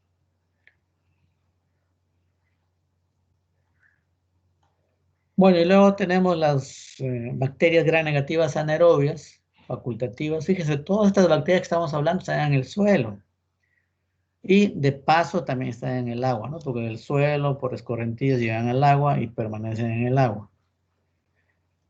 Y estas bacterias anaeróbicas, mayormente facultativas, mayormente están en el suelo, pero también de dónde, cómo llegan al suelo, porque las llevan los organismos vivos, mayormente mamíferos. Estos organismos vivos, mamíferos, incluyéndonos nosotros los humanos, somos los que, entre comillas, las dejamos en el suelo y de ahí llegan al agua. Y están los grupos llamados de las bacterias entéricas, y entérico significa que está en un organismo que tiene sistema intestinal, y todas las bacterias relacionadas con este grupo entérico, ¿no? Entonces, ¿cómo llegan al suelo? Porque un animalito o un humano fue, hizo sus necesidades en el suelo y de ahí comenzó a distribuirse, por decir de una manera. Entonces hay dos grupos muy importantes desde el punto de vista patogénico por el daño que producen a los organismos vivos, que son las enterobacterias y los vibrios. Todos son gamma proteobacterias, ¿no? Igual que las pseudomonas. ¿Cuáles son las características de estos grupos enterobacteriáceas y vibráceas? Que son de forma basilar, muy pequeños o bastante larguitos. Pueden ser rectos o pueden ser en forma de curva, una C, ¿no? O incluso algunos pueden ser en forma de una S alargada, estirada, una S estirada. Se movilizan todos porque tienen flagelos, ya sea alrededor de todo su soma, ya sea en un extremo o polo, o pueden ser mixtos, pueden estar en dos polos los flagelos y les permite movilizarse. Muy pocos son inmóviles. Se dice que son anaerobios facultativos porque cuando no hay oxígeno para que ellos puedan respirar, ellos siguen desarrollándose, perdón, porque utilizan mayormente nitratos o carbonatos como fuente aceptora de electrones. Recuerden, cuando un bicho, eso lo saben por bioquímica, es anaerobio estricto, es porque utiliza sulfatos como única fuente de asección que resecciona electrones, ¿no? Los sulfatos. Pero si utilizan nitrógenos, o sea, nitratos, carbonatos, fumaratos, etc., se dice que son anaeróbicos facultativos. Su último aceptor de electrones son esos, menos sulfato. Estos no utilizan sulfato como último aceptor de electrones, pero son catalasa positivos, fíjense, así degradan la agua oxigenada. Bueno, eso es cuando son anaerobios facultativos, ¿no? En su metabolismo respiratorio, o sea, cuando son aerobios, utilizan cualquier compuesto orgánico que tenga carbono, que se les coloque en el medio donde están creciendo o encuentran ellos en el ambiente. Cuando son anaerobios, solamente van a degradar, se llama fermentar, uno que otro compuesto orgánico que tenga carbono. Dentro de ellos, carbohidratos, ¿no? Dentro de esos carbohidratos que ellos pueden degradar, mayormente está la lactosa, está la glucosa, está la galactosa, está la manosa. Al final de esa degradación de esos carbohidratos, van a producir productos de un solo tipo o productos de varios tipos, pero mayormente ácidos. Algunas veces, antes de los productos ácidos finales, pueden producir productos semialcalinos, o sea, que no son ni ácidos ni son alcalinos netamente. Mayormente se relacionan con aldehídos, algunas veces con cetonas, ¿no? Entonces, eso se llama fermentación ácido mixta. Por ejemplo, si degradan solamente el carbohidrato tipo lactosa hasta ácido láctico, se le llama homoláctica.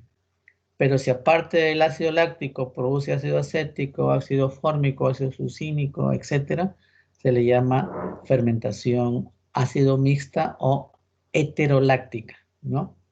Recuerdan esto por su bioquímica. Al final, de repente, estos bichos pueden llegar a la mineralización, o sea, convertir todo el sustrato en CO2 y agua. Y, por ejemplo, los que utilizan o dan lugar a ácido fórmico dentro de la fermentación ácido mixta, dan CO2 y H2, o sea, hidrógeno. Estos últimos bichitos se lo utilizan para las llamadas electroporaciones o producción de energía microbiana. Mayormente, ya hace varios años, se utilizan las llamadas celdas eléctricas microbianas que producen pequeñas cantidades de electricidad, ¿no? Pero producen, por supuesto, electricidad. De repente la desventaja es que estos bichos son patógenos. Y si vamos a querer producir por lo menos 1 kilowatt de energía, necesitaríamos por lo menos unos 20.000 toneladas en peso.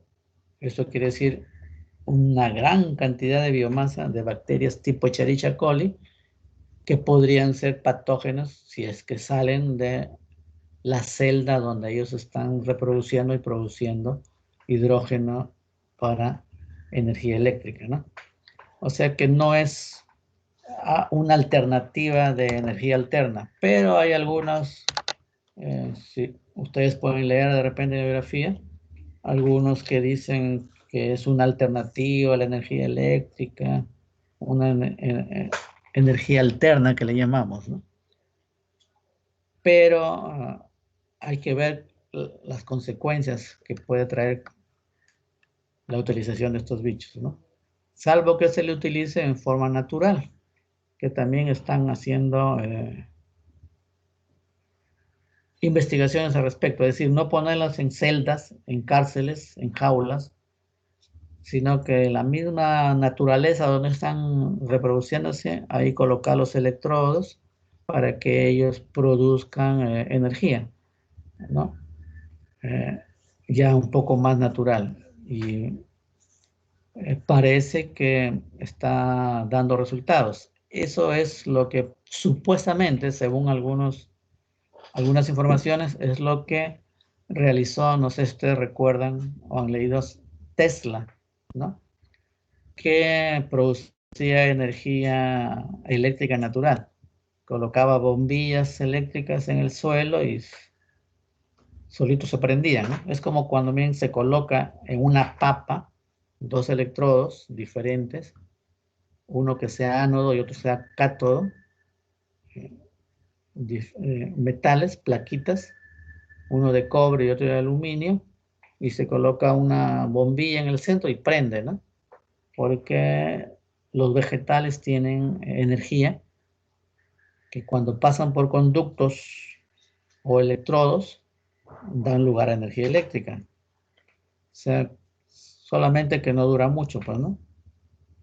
Una papa puede durar un par de horas con una bombilla de 50 o 60 watts.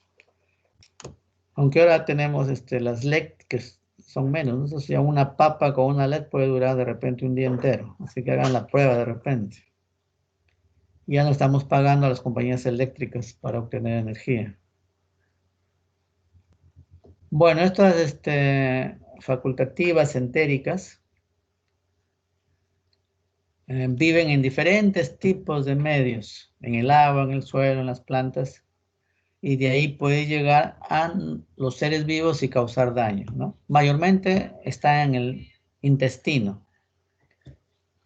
Un ratito. Aló, ingeniera, estoy en clase, después te llamo. Ya, chao. Entonces hay que tener cuidado con estos bichitos. Dentro de nosotros, nuestros propios bichos intestinales no nos causan daño.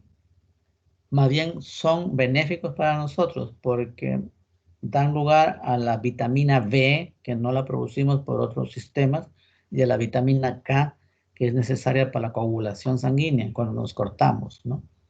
Coagula la sangre. Pero cuando ese bichito está fuera de nuestro sistema intestinal, ingresa a nosotros, a otro organismo, a otro órgano, ahí sí puede hacer daño, ¿no? Incluso si ese bichito de nosotros llega a otro individuo, también le hace daño a ese otro individuo. Entonces, ese es el único problema, que es bastante intenso, de los bichos entéricos que están en el suelo, ¿no? Entonces, recuerden, ¿de dónde han llegado esos bichos al suelo? De los animales mayormente mamíferos, que los llevan como población microbiana normal en su intestino. Recuerden que no hay flora intestinal, porque flora significa plantas, y en nuestro intestino no tenemos plantas, ¿no? Tenemos microorganismos, o se llama ahora microbiota, no es flora. Bueno, la acción patógena dañina que tienen estos bichos se debe a que tienen o producen enterotoxinas, o sea, venenos. Pueden ser endotoxinas. Significa endotoxina que el bicho lo tiene en su interior. Cuando ingresa a nuestro organismo, el bicho cuando se reproduce se abre, por supuesto, o de repente también muere, elimina las toxinas que estaban en su interior, veneno. Esos producen fiebre, alteraciones vasculares, o sea, puede producir algún tipo de cólico que llamamos, ¿no? Y la mayoría de bichitos entéricos que entran a nuestro organismo producen las exotoxinas, o sea, son venenos que ellos los producen y los botan, no las quieren. Esos son las enterotoxinas. Estas enterotoxinas son las que nos producen las famosas diarreas, deshidrataciones, calambres, ¿no? Junto con dolor, el cólico, el calambre que llamamos, porque actúa sobre un sistema bioquímico, no sé si les habrán mencionado ustedes en bioquímica, que se llama la del adenilato ciclasa, o el ciclo de la adenina, no puedo pronunciar. Entonces, el ciclo de la adenina o adenilato ciclasa tiene que ver con la absorción de líquidos. Es algo así como la AMP cíclica, ¿no? Sino que aquí en lugar de que la AMP cíclica esté con fósforo, está solamente como AM, nada más, ¿no? Por eso es adenina ciclasa. Ya cuando se junta con el fósforo, es la AMP cíclica o el ciclo de la AMP. Este adenilato ciclasa es el ciclo, perdón, que permite la reabsorción o la eliminación de sustancias líquidas u acuosas, ¿no? Entonces, estas enterotoxinas, por ejemplo, de Escherichia coli, del mismo Vibrio, va a evitar que las células de nuestro intestino lleven a cabo bien su sistema MP cíclico, con fósforo y todo, y no se absorba el líquido. Y al revés, mayormente botan líquido. Y eso es lo que causa la crenación, o nosotros le decimos deshidratación, y por supuesto las evacuaciones acuosas o diarreas, ¿no? Que son bastante intensas cuando el bicho que nos ataca es un vibrio. Y la misma Shigella, la misma Salmonella lo hace, ¿no? Bueno, acá lo tenemos. Algunos de estos bichitos que hay que tener en cuenta que son bastante peligrosos dentro de los coliformes llamados intestinales que contaminan todo tipo de material, agua principalmente, suelos, alimentos. Está la Escherichia coli, la Salmonella typhi y la Shigella dysentery. Bacterias que se encuentran en los suelos y agua, pero que son propios de los intestinos, pero están mayormente en los suelos. Cuando hacemos un análisis de suelo lo vamos a encontrar. Enterobacter, Serratia, Proteus. Y intestinales, patógenos enterobacterianos que están en los animales, que puede llegar a los humanos y causar muchos problemas. Tenemos la Yersinia enterocolítica que causa una deshidratación, vamos a decir, similar al vibrio cólera, que puede causar la muerte del individuo. Y la Yersinia pestis, que está también en el intestino, pero los roedores, que puede estar en la sangre de estos, ser succionada por las pulgas que tienen estos roedores, y estas pulgas luego pasar a los humanos y producir la llamada peste bubónica, ¿no? Fíjense, ahí ya no llega al intestino, ¿no? Sino que va al sistema linfático, sanguíneo linfático, y produce la peste bubónica, o también peste negra, que hace muchísimos años atrás produjo una pandemia también, ¿no? En Europa, en el continente viejo, que diezmó a más de la cuarta parte de la población de ese entonces, ¿no? Quedaron poquitos. Bueno, ya la Yersinia entercolítica también, por si acaso, puede estar en algunos peces, ¿no? Se le ha encontrado algunos peces, pero de agua dulce. Entonces hay que tener cuidado cuando consumamos pescados que no estén fritos o bien cocinados.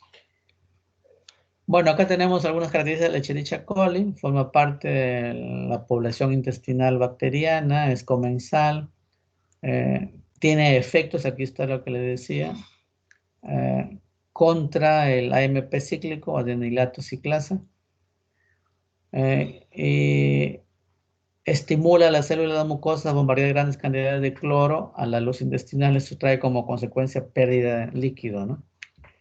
Entonces también se pierde sodio, se pierde bicarbonatos, se pierde potasio. Cuando se pierde potasio da los calambres, ¿no? Cuando se pierde bicarbonato se acidifica nuestro sistema, nuestra sangre. Se pierde sodio, nos da la deshidratación.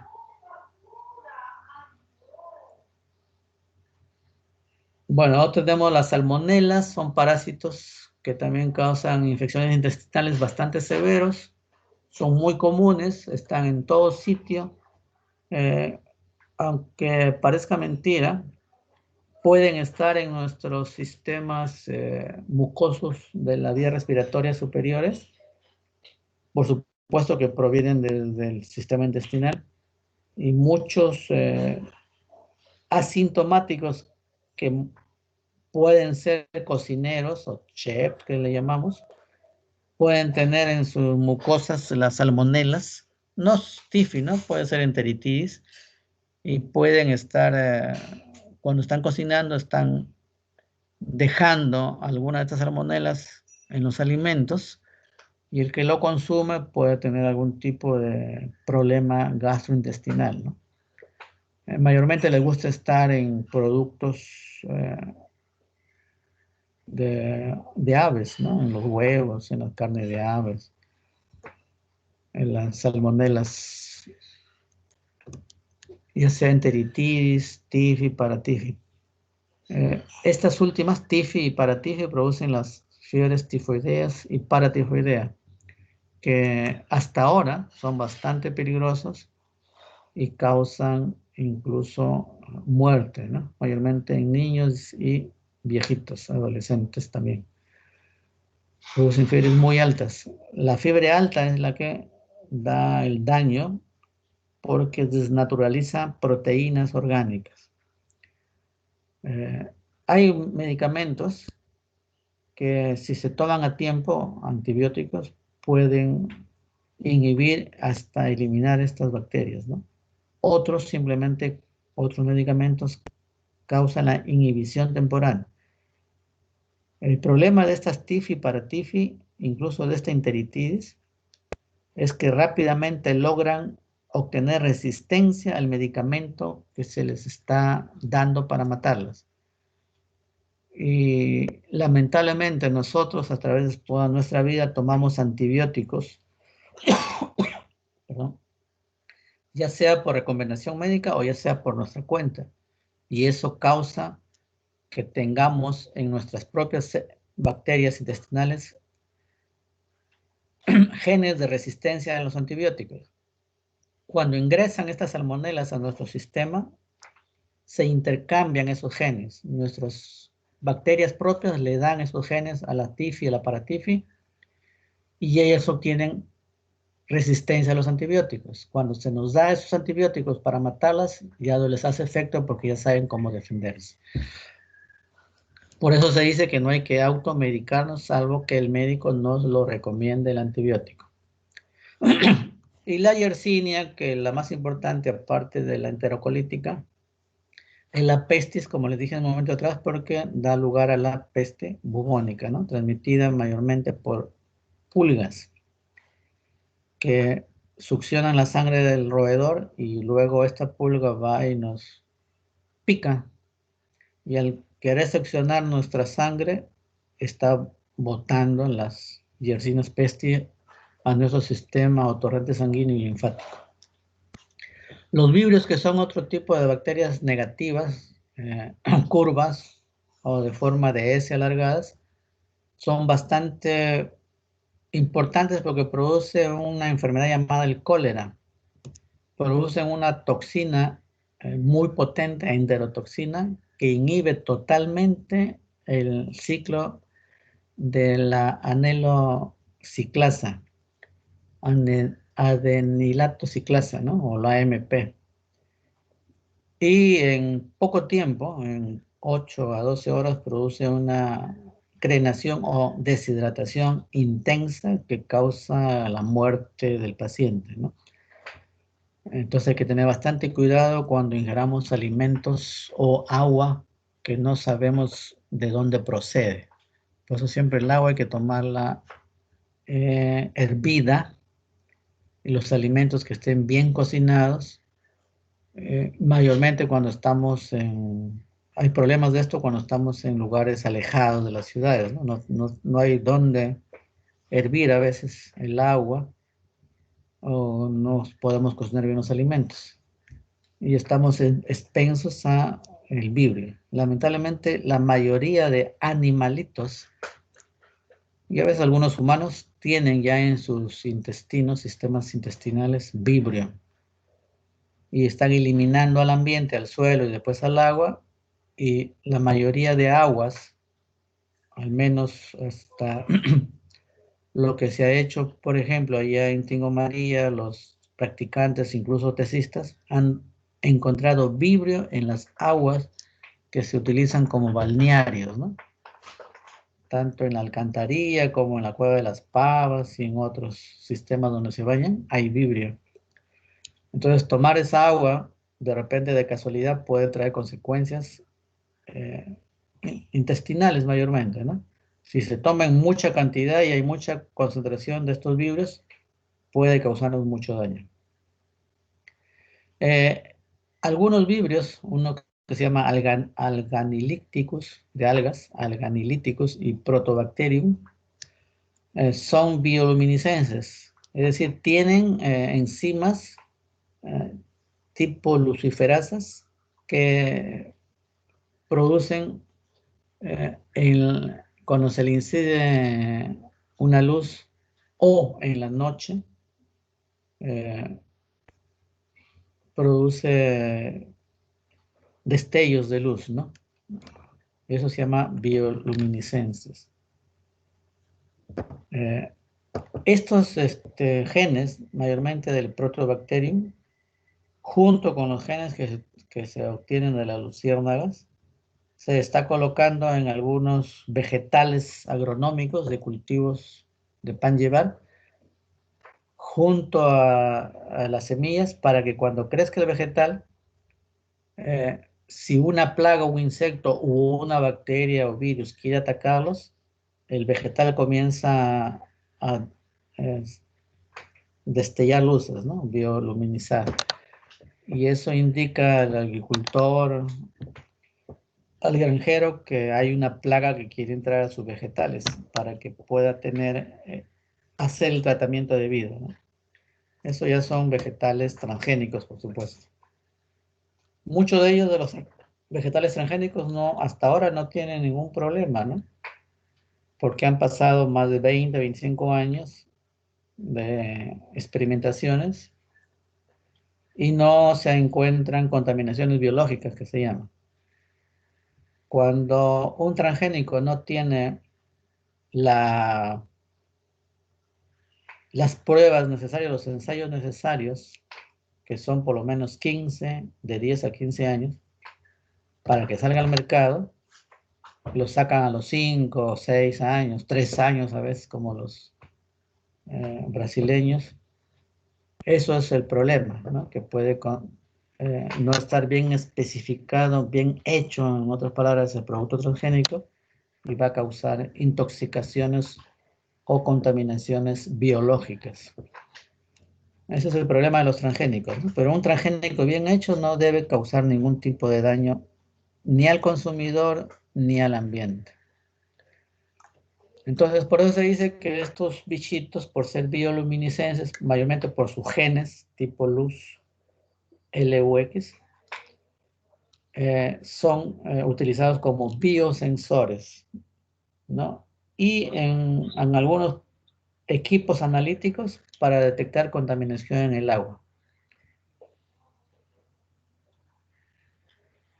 Bueno, dentro de las bacterias coliformes, lo único que podemos mencionar, aparte que causan enfermedades, es que son indicadores de contaminación. Encontrar en cualquier sustrato, mayormente en el agua, estos bichitos indica que puede haber otro tipo de microorganismo o agente patógeno que podría ser mucho más peligroso que estos.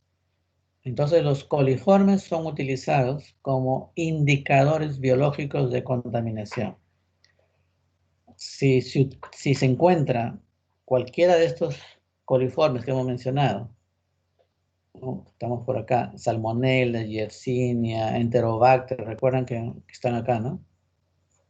Escherichia, Salmonella, Enterobacter, de cualquiera de estos lo encontramos en el agua o en cualquier sustrato, decimos que podría haber una contaminación por otro agente más peligroso que ellos. Y si encontramos la Escherichia coli, eso ya es sumamente contaminado. El agua, por ejemplo. Si en el agua encontramos una sola Escherichia coli, en el agua de bebida, agua potable o cualquier tipo de agua, entonces esa agua ni siquiera debería estar en contacto con nosotros, porque tener Escherichia coli significa que está esa agua o ese sustrato, esa sustancia contaminada con materia fecal, ¿no? Entonces es bastante peligroso. Bueno, lo dejamos ahí, todavía faltan unas cuantas láminas hasta el próximo lunes. Todavía nos faltan 4 semanas más de clase Así que tenemos tiempo suficiente. Ahora en la noche me avisó Carlos que quieren dar el examen, ¿no?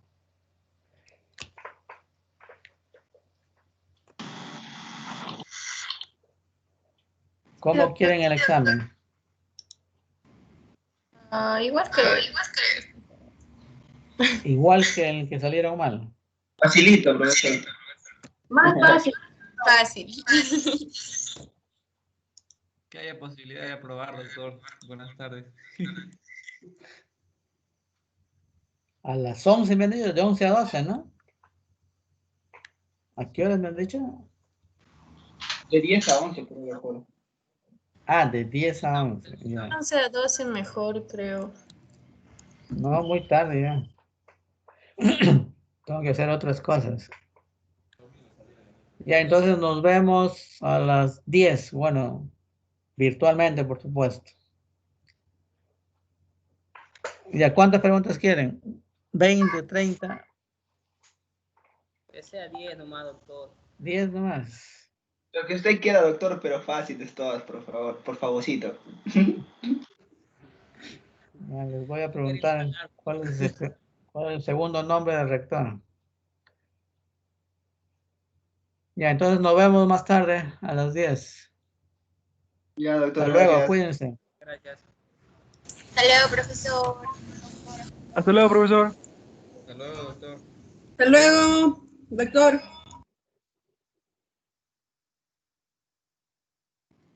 Hola, doctor.